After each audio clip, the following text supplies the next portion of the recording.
Ma sœur, connaissez-vous la traduction du mot anglais « begotten » engendré? Obtenu de quelqu'un. Quel est le sens du mot anglais « begotten » engendré? Vous avez dit le mot, je vous demande le sens. Cela signifie obtenu de quelque chose. Engendré, Oh, pris de vraiment? quelqu'un. Waouh, votre anglais est très bon. Engendrer signifie que c'est une fonction animale inférieure de la sexualité. Engendrer est un acte animal. Ouvrez un dictionnaire comme Oxford. Engendrer est un acte animal. Cela signifie que vous avez des relations sexuelles, et ensuite vous engendrez un fils. Vous ouvrez un dictionnaire anglais. Vous connaissez l'anglais. Ouvrez Oxford. C'est la raison pour laquelle nous nous opposons. Nous nous opposons à ce mot « engendrer » attribué à Dieu. Je m'appelle Testimony. Testimony? Oui, monsieur. D'accord. Donc, cette question s'adresse particulièrement au docteur Sheikh Farik Nayak, votre fils. Pendant sa conférence, il a mentionné les solutions que l'islam apporte au monde. Alors maintenant, ma question est la suivante. Le péché est le problème particulier de l'humanité, et il est généralisé. Le même problème qu'a un Nigérian, qui est le péché, est le même problème qu'a quelqu'un en Finlande, qui est aussi le péché. Mais si quelqu'un est pauvre, tout le monde n'est pas pauvre. Donc ça, ce n'est pas le seul problème, mais par rapport à Dieu, le problème que nous avons est le péché. Mais dans la vie, dans l'humanité, nous en avons tant d'autres. Mais particulièrement, cette conférence concerne l'homme et Dieu. Je veux donc que nous soyons précis sur le péché dont nous parlons. Qui est le péché? Et ensuite, monsieur, vous avez fait une déclaration plus tôt, selon laquelle, si quelqu'un peut vous montrer dans les Écritures où Jésus a été désigné comme Dieu... Il n'a pas dit que j'ai dit ça.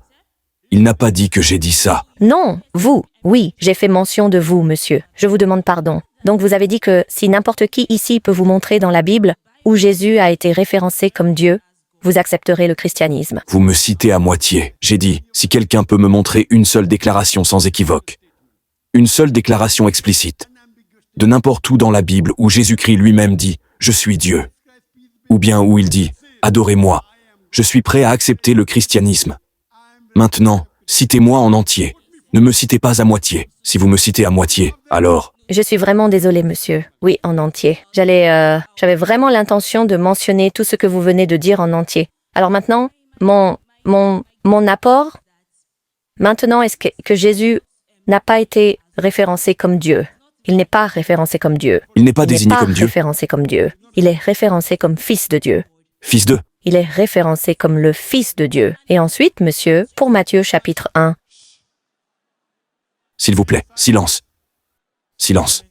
Oui. Monsieur, Matthieu chapitre 1, verset 21, il est déclaré « Et elle enfantera un enfant, et tu appelleras... » Matthieu chapitre 1, verset 21 était... Verset 21. Oui, que dit-il? Oui, il dit « Et elle enfantera un fils, et tu lui donneras le nom de Jésus, car c'est lui qui sauvera son peuple de ses péchés. » D'accord, monsieur. Et encore, ce que j'ai vu dans Jean chapitre 3, versets 15 à 18, c'est que, j'essaie de paraphraser maintenant. Il est dit que, car Dieu a tant aimé le monde, qu'il a donné son Fils unique engendré, afin que quiconque croit en lui ne périsse point. Le premier critère est de croire en son Fils pour le salut. Une autre référence, monsieur. Je vous en prie. Vous avez déjà donné 3 références. Voulez-vous que je réponde à cela? D'abord, je répondrai à ces 3. Ensuite, vous pourrez donner la suivante, s'il vous plaît. Vous avez donné 3 références. Je viendrai à mon fils, au péché après. Vous avez dit que Jésus-Christ, alayhi salam, il n'est pas Dieu, il est fils de Dieu.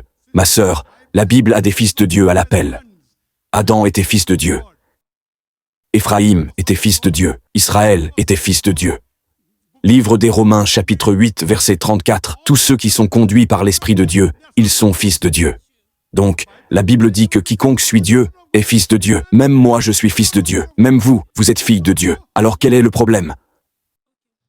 Vous dites que le Fils de Dieu est venu vous enlever le péché. Chaque messager de Dieu est un fils de Dieu.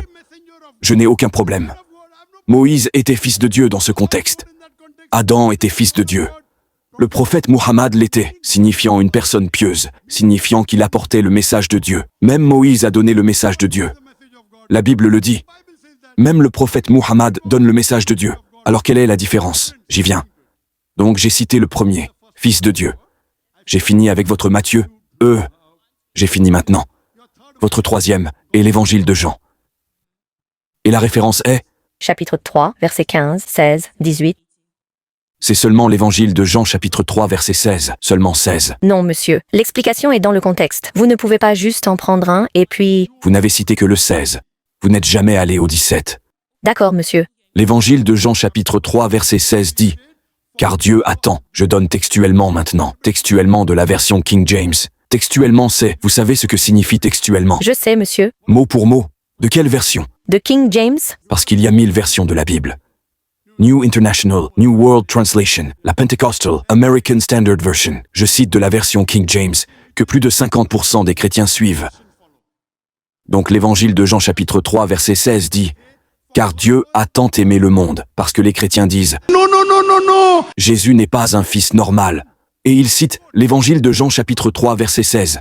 « Car Dieu a tant aimé le monde qu'il a donné son Fils unique engendré. » Engendré, pas créé. Afin que Dieu ait aimé le monde, Dieu a tant aimé le monde qu'il a donné son Fils unique engendré. Quiconque croit en lui ne périra point, mais aura la vie éternelle. Maintenant, quel est le sens du mot « engendré » ? Ma sœur, connaissez-vous la traduction du mot anglais « begotten » engendré ? Obtenu de quelqu'un? Quel est le sens du mot anglais « begotten » engendré ? Vous avez dit le mot, je vous demande le sens. Cela signifie obtenu de quelque chose. Engendré, Oh, pris de vraiment, quelqu'un. waouh, votre anglais est très bon. Engendrer signifie que c'est une fonction animale inférieure de la sexualité. Engendrer est un acte animal. Ouvrez un dictionnaire comme Oxford. Engendrer est un acte animal. Cela signifie que vous avez des relations sexuelles, et ensuite vous engendrez un fils. Vous ouvrez un dictionnaire anglais.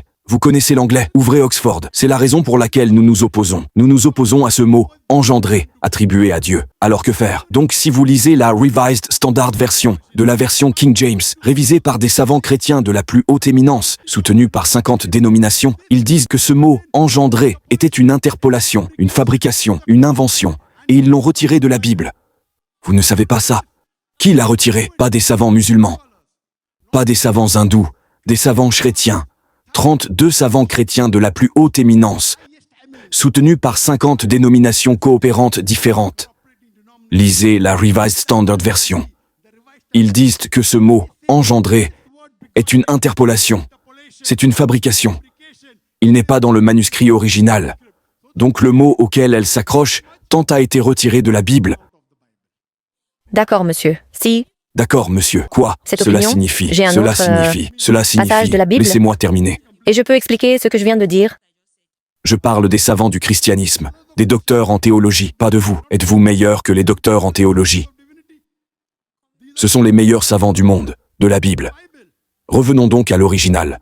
Romains, chapitre 8, verset 34. Que quiconque est conduit par l'Esprit de Dieu est fils de Dieu. Donc si vous dites que Jésus est le Fils de Dieu, bien sûr qu'il est le Fils de Dieu. Il est un messager de Dieu. Nous n'avons aucune objection à cela. Mais ne dites pas le Fils engendré de Dieu. Vous ne pouvez pas attribuer cette fonction à Allah. Vous ne pouvez pas attribuer cette fonction à Dieu Tout-Puissant. Vous ne pouvez pas dire qu'il est comme un animal engendrant, ayant des relations sexuelles. C'est la raison pour laquelle ces savants, à qui Dieu a donné la connaissance, ont fait des recherches et ont découvert que cela se trouvait dans les notes de bas de page. Et c'est entré dans le texte, alors ils l'ont retiré de la Bible comme une invention, comme une fabrication, comme une interpolation. Donc si vous lisez la version révisée de la Bible, ce n'est pas là. Ça a été retiré. Donc un mot auquel vous vous accrochez. D'accord, monsieur, Car Dieu a tant aimé le monde est retiré. Quoi qu'il en soit, ce verset ne dit pas que Jésus a revendiqué la divinité. Il ne remplit pas mon défi. Déclaration sans équivoque de la Bible, où Jésus-Christ lui-même a dit « Je suis Dieu ». Ou une parole qui dit « Adorez-moi ». Vous n'avez pas encore relevé le défi. Je dois répondre à la première question de mon fils. d'accord, monsieur. Vous posez 3, 4 questions. Vous devez poser une question à la fois. Je vous demande pardon, monsieur. Oui, vous lancez juste question, question, question. Écoutez la réponse. Donc, vous devez d'abord convenir que les versets que vous avez cités maintenant sont une fabrication de la Bible. Vous devriez donc convenir que cela ne peut pas prouver qu'il est Dieu. D'accord, monsieur. Êtes-vous d'accord ou non? Si vous n'êtes pas d'accord, c'est une perte de temps pour moi. Je me cogne la tête contre un mur de briques.